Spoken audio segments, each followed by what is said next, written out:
സുഹൃത്തുക്കളെ, നിങ്ങൾ പലപ്പോഴും മൊബൈൽസ് വാങ്ങുമ്പോൾ ആദ്യം നമ്മൾ അന്വേഷിക്കുന്നത് എന്താണ്? ക്യാമറ ഇല്ല.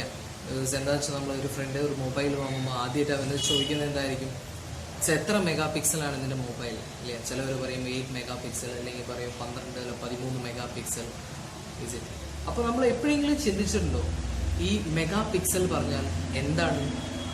സോ എന്താണ് അതൊരു പിക്ചറിൽ, എന്താണ് അതിൻ്റെ ഉപയോഗം, അല്ലെങ്കിൽ ആ പിക്ചറിന് എന്താണ് അതൊരു ഇമ്പാക്റ്റ് ക്രിയേറ്റ് ചെയ്യുന്നത്, എന്താണ് നിങ്ങളെപ്പോഴും ചിന്തിച്ചിട്ടുണ്ടോ? സോ നിങ്ങൾക്ക് ഈ വീഡിയോ കാണാം, അപ്പോൾ നിങ്ങൾക്ക് മനസ്സിലാക്കാൻ പറ്റും എന്താണ് ഈ മെഗാ പിക്സൽ. സോ എൻ്റെ പേര് സന്ദീപ്. സോ നമുക്ക് സ്റ്റാർട്ട് ചെയ്യാം.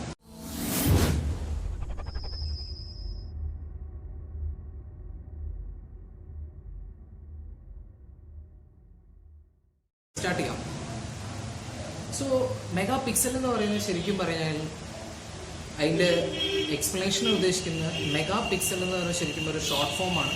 ഒരു മില്യൺ പിക്സൽ എന്നാണ് അതിന് ശരിക്കും അർത്ഥം വരുന്നത്.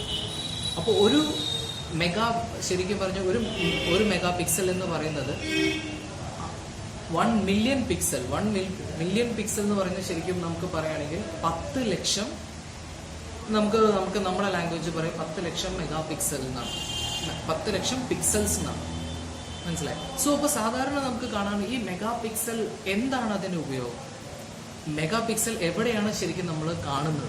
അപ്പോൾ നമുക്ക് കാണുകയാണെങ്കിൽ ഒരു ക്യാമറ എടുക്കുകയാണെങ്കിൽ അതിൽ ഫസ്റ്റ് നമുക്ക് കാണാം ലെൻസ് കാണാം, ഫിൽറ്റേഴ്സ് കാണാം. അതിൻ്റെ അവസാനം വരുന്ന ഒരു ഭാഗം എന്ന് പറയാൻ ശരിക്കും സെൻസർ. സോ ഈ സെൻസറിലാണ് നമുക്ക് ഈ മെഗാ പിക്സൽ ഈ പിക്സൽ വന്നിട്ട് അറേഞ്ച് ചെയ്തിരിക്കുന്നത്. ഇപ്പൊ നമുക്ക് കാണാൻ ഒരു മെഗാ പിക്സൽ ക്യാമറ എന്ന് പറയുമ്പോൾ ശരിക്കും ആവറേജ് ഒരു ശരാശരി പറയുകയാണെങ്കിൽ ഈ ഇങ്ങനെ കാണുകയാണെങ്കിൽ 1200 മെഗാ പിക്സൽസും ഇങ്ങോട്ട് 900 പിക്സൽസാണ്. അങ്ങനെ ടോട്ടലായിട്ട് വരുന്നതാണ് ഏകദേശം 10 ലക്ഷം പിക്സൽസ്. അതാണ് ശരിക്കും ഒരു മെഗാ പിക്സൽ. ഇങ്ങനെ നമുക്കത് ഇപ്പൊ 2 മെഗാ പിക്സൽ ആകുമ്പോൾ അത് ഏകദേശം വരുന്നത് നമുക്ക് കാണാം 2400 റോലും വരും, പിക്സൽ റോലും വരുന്നുണ്ട്. ഇവിടെ 1800 പിക്സൽ റോല് വരുന്നുണ്ട്. അങ്ങനെയാണ് ശരിക്കും അത് 2 മെഗാ പിക്സൽ എന്ന് കാണിക്കുന്നത്. അപ്പൊ ഈ പിക്സൽ എന്താണ് ചെയ്യുന്നത്? ഇപ്പൊ നമ്മൾ കാണുകയാണെങ്കിൽ ഒരു ഫോട്ടോ നമ്മൾ എടുക്കുകയാണ്. ഫോട്ടോ എടുക്കുമ്പോൾ ഈ പിക്സലിന്റെ ജോലി എന്താന്ന് പറഞ്ഞു കഴിഞ്ഞാൽ ആ സ്ഥലത്ത് മീൻസ് ആ ഒരു പിക്സൽ, ഇപ്പൊ പിക്സൽ എന്ന് വെച്ചാൽ ഓരോ കുത്തായിട്ട് അത് അറേഞ്ച് ചെയ്തിട്ടുണ്ടാവും. അപ്പൊ അറേഞ്ച് ചെയ്യുമ്പോൾ ആ ഒരു സ്ഥലത്ത് എന്താണ് ഇവിടെ ലൈറ്റ് വരുന്നത്, എന്താണ് കളർ വരുന്നത്, എന്ത് ഡീറ്റെയിൽ അവിടെ വരുന്നത്, എന്ത് കോൺട്രാസ്റ്റാണ് വരുന്നത്, ഇങ്ങനെയുള്ള എല്ലാ ഡീറ്റെയിലും കളക്ട് ചെയ്യുന്ന ജോലിയാണ് ഈ പിക്സൽ ചെയ്യുന്നത്. അപ്പൊ നമുക്ക് കാണാന്ന് വെച്ചാൽ കൂടുതൽ പിക്സൽ കളക്ട് ചെയ്യുമ്പോൾ ഇപ്പൊ സാധാരണ ഒരു നമ്മൾ ബേസിക് മൊബൈലൊക്കെ വാങ്ങുമ്പോൾ നമുക്ക് കാണാം VGA ക്യാമറ. VGA ക്യാമറ എന്ന് ഉദ്ദേശിക്കുന്നത് വെച്ചാൽ 0.3 മെഗാ പിക്സലാണ്. പക്ഷെ ചില ക്യാമറകൾ നമുക്ക് കുറച്ച് കാണുകയാണെങ്കിൽ 3.2 മെഗാ പിക്സൽ.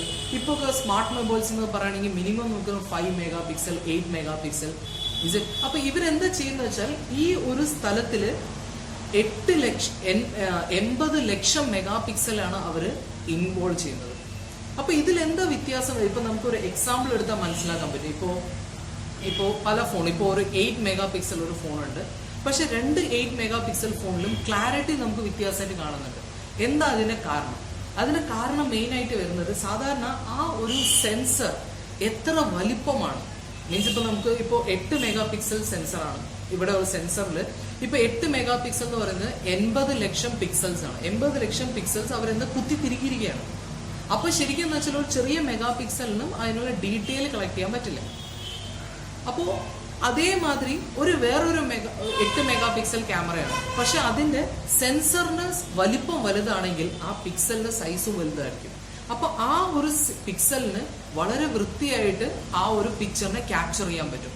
അപ്പൊ അങ്ങനത്തെ ഒരു ക്യാമറയാണെങ്കിൽ, അല്ലെങ്കിൽ അങ്ങനത്തെ ഒരു ക്യാമറ ഇൻക്ലൂഡ് ചെയ്യുന്ന ഒരു മൊബൈൽ ആണെങ്കിൽ അതിന്റെ പിക്ചർ ക്വാളിറ്റി വന്നിട്ട് ക്ലിയർ ആയിരിക്കും. ബിക്കോസ് അത് പ്രോസസ് ചെയ്തിട്ട് അത് നിങ്ങൾക്ക് നിങ്ങളുടെ ഗാലറിയിൽ എത്തുമ്പോൾ അതിന്റെ ക്ലാരിറ്റിയിൽ നല്ല വ്യത്യാസം ഉണ്ടാവും. അത് നമുക്ക് കാണാൻ പറ്റും. ഇപ്പൊ നമുക്ക് സാധാരണ ഒരു DSLR ക്യാമറയിൽ ഇപ്പൊ നമുക്ക് 16 മെഗാ പിക്സലിന്റെ DSLR ക്യാമറയാണ്. ഇനി 16 മെഗാ പിക്സലിന്റെ ഒരു മൊബൈലാണ്. ഇപ്പൊ നമുക്ക് കാണാം മൊബൈലിന്റെ ക്യാമറ എന്ന് പറയുന്നത് ഇത്രയേ ചെറുതായിരിക്കും, വളരെ ചെറുത്. അപ്പൊ നമുക്കതിന് മനസ്സിലാക്കാൻ പറ്റും അതിന്റെ സെൻസറും വളരെ ചെറുതായിരിക്കും. പക്ഷെ DSLR ക്യാമറയിൽ അത് വലുതായിരിക്കും. അതുകൊണ്ടാണ് നമുക്ക് കാണാം DSLR ക്യാമറയിലൊക്കെ ആ 16 മെഗാ പിക്സൽ ആണെങ്കിലും അതിന്റെ ക്ലാരിറ്റി വളരെ ഡിഫറെന്റ് ആണ്. ബിക്കോസ് ഈ ക്ലാരിറ്റി നമുക്ക് എങ്ങനെ മനസ്സിലാക്കാന്ന് വെച്ചാൽ ഇപ്പൊ സാധാരണ നമ്മൾ ഒരു മൊബൈലിൽ ഫോട്ടോ എടുത്തിട്ട് ഇപ്പൊ നമ്മൾ മൊബൈലിൽ കാണുമ്പോൾ അത് ക്ലിയർ തന്നെ ആയിരിക്കും.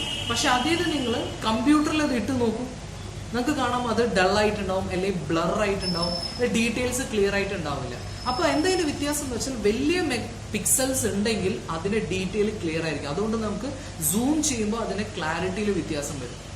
ഐ തിങ്ക് ഈ വീഡിയോയിലൂടെ നിങ്ങൾക്ക് കുറച്ചെങ്കിലും മനസ്സിലാക്കാൻ പറ്റിയെന്ന് തോന്നുന്നു. മെഗാ പിക്സൽ പറഞ്ഞാൽ എന്താണ്, അതെങ്ങനെയാണ് വർക്ക് ചെയ്യുന്നത്, അതേമാതിരി അതിന്റെ ഉപയോഗം സാധാരണ ഒരു മൊബൈലിൽ എന്താണ് അതിന്റെ ഉപയോഗം വരുന്നത്.